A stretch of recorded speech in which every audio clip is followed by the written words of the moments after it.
save money on plastic. Asbat.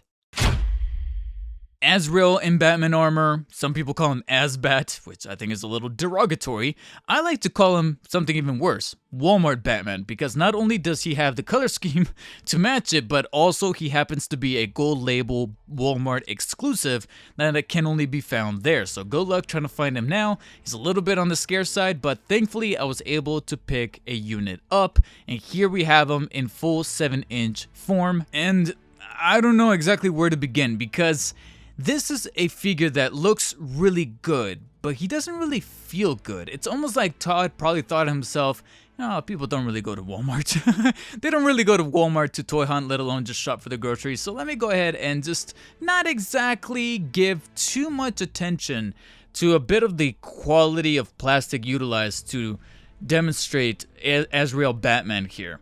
And that's why probably he draws an awful lot of comparisons to that of the Mayfix edition, which I know is in a completely different league. It's almost like a much more premium format figure, as opposed to a McFarlane, which is meant to kind of appeal more to traditional retail consumers, especially since it's marked at the $20 price tag. It's not exactly a make or break kind of thing for your bank or your wallet. So what exactly are you getting for those 20 bucks?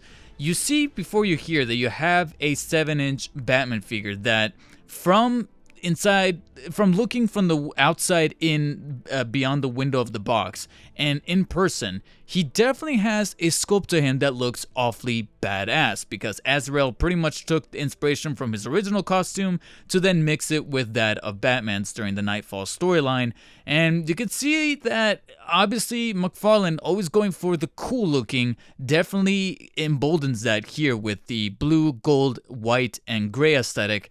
And you see an awful lot of design choices that look pretty badass. Most notably to me, the head sculpt that looks not only just like a cowl, but it pretty much looks like a battle helmet, so to speak, with the red eyes, mouthless design. But overall, the actual sculpting of the plastic is very durable, but also just very sleek looking, and it's one of my favorites in a while. As we navigate downwards, you get the very faithful design of that Nightfall version of Azrael's Batman, or Asbat, where you have that little kind of ventilation thing going alongside here of the color of the suit that then leads to his cape, the kind of grill design to the sides of the rib cage here of the gold plastic, as well as the abdominal design. He often goes for the overproduced look, and I'm not talking about McFarlane himself, I'm talking about Azrael here. He always goes for something that's very theatrical. Some would even argue maybe even more so than Batman.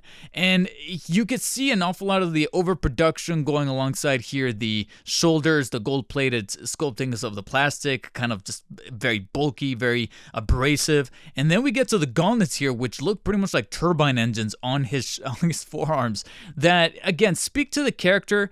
I don't know exactly how to feel about them, only because, again, the plastic utilized here just feels a little bit on the cheap side to me. I don't know what it is, but there's just something about it that feels kind of hollow in hand.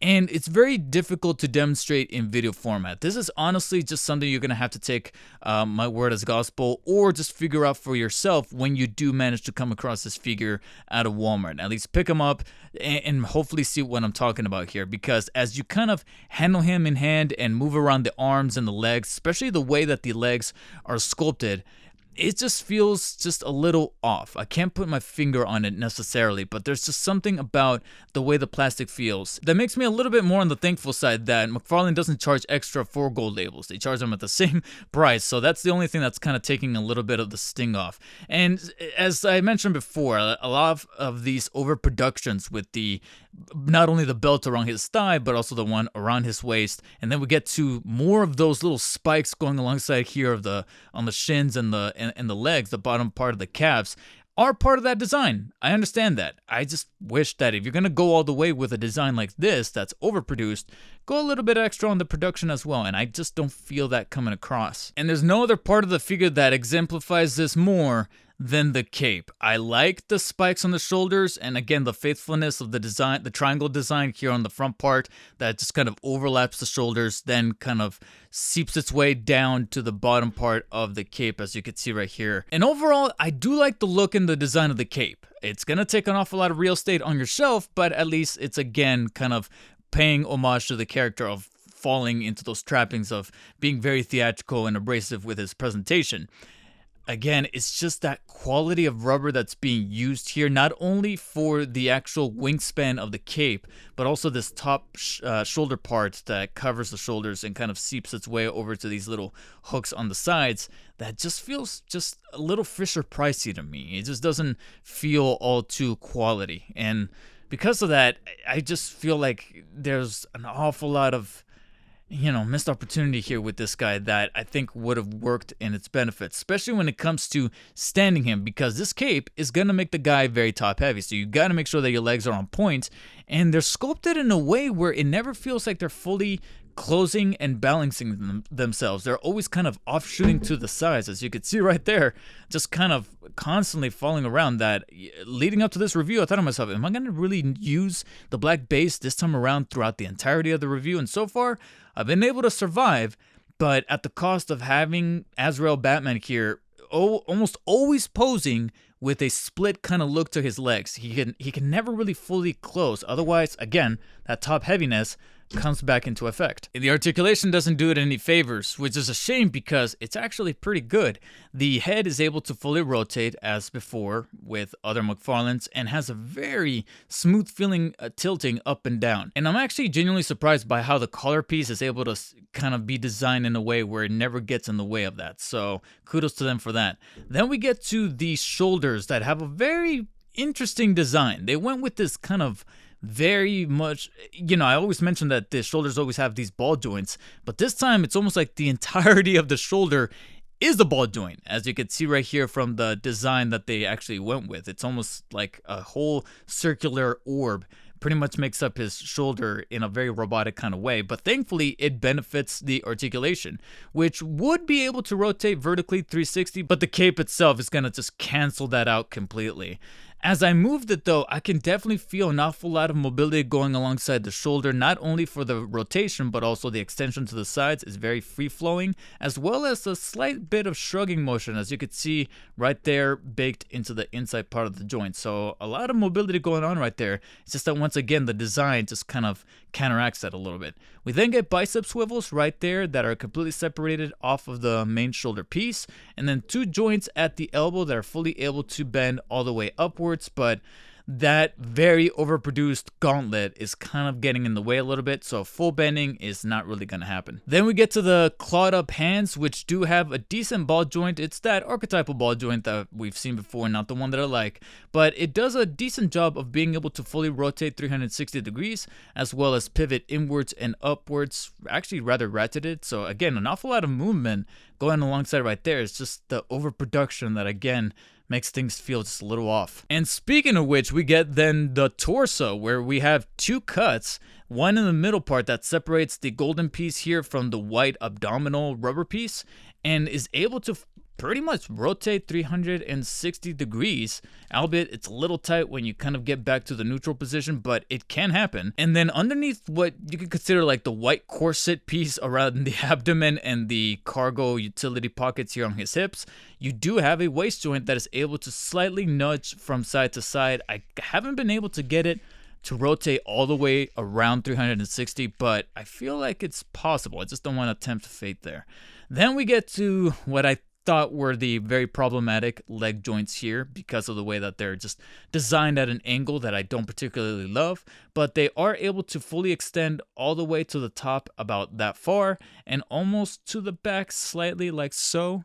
And then we do get some proper extension via the traditional McFarlane joints that are able to fully extend all the way upwards like that, which should be expected considering that they're not able to fully close. So you better give me that extension, otherwise that would have been a huge issue. Then we get to the knees that are fully able to bend upwards via the two joints, so nothing new there. But then the ankles do in fact have that joint that I awfully love, that just blends into a very natural look for the ankle as opposed to the traditional ball joint, and allows the ankle as well as the foot to pivot downwards and upwards very fluidly, but also rotate 360 degrees, and it cuts in a way that's kind of the midpoint of the joint that I really like. Then we get to the toesies that are able to fully bend upwards, though mines were just a little bit on the sticky side, but they are doable. And I'm guessing that since Todd figured this is going to be a Walmart exclusive, not a lot of people shop at Walmart, but also Azrael didn't really reuse his traditional trademark sword like he likes to do when he goes up against Batman. He opted to not include any other form of accessories beyond the traditional base and trading card. So what you see is what you get, and for my money, Azrael Batman here, the Walmart Gold Label exclusive, is definitely a completionist kind of holy grail when it comes to not only gold labels because of the little added sticker on the box that makes you think you're getting something exclusive, but also the way that this figure really does look badass. But just because the figure looks badass doesn't necessarily means it feels badass. And I don't know what it is, but there's just something about that quality of plastic that feels like this was more of a plan B as opposed to a plan A to what McFarlane really wanted to do as far as mass production for other retailers. Or maybe McFarlane's got a bias against Walmart, because often when it comes to exclusives, is it just me, or is it Target the one that gets the more premium stuff? So Azrael Batman becomes a staple to have up on the shelf, but nothing really more than that. And because of that, I'll have to give the Walmart exclusive Azrael in Batman armor a 6 out of 10. He definitely looks the part, and I feel confident in having him in my collection, but the lack of accessories and posability and quality control is what really kind of just misses the mark for me. Other than that, I'll bring up an old argument point. What do you guys think about gold label exclusives, whether they be for Target or for Walmart? Do you think that there's a bit of a bias that McFarlane kind of falls into? Because I'm starting to feel like he's more red than he is blue. And no, we're not just talking about politics. We're talking about really the two major retailers that he manages to sell through. Let me know in the comment section below. And as always, guys, thank you so much for watching. I'll see you later.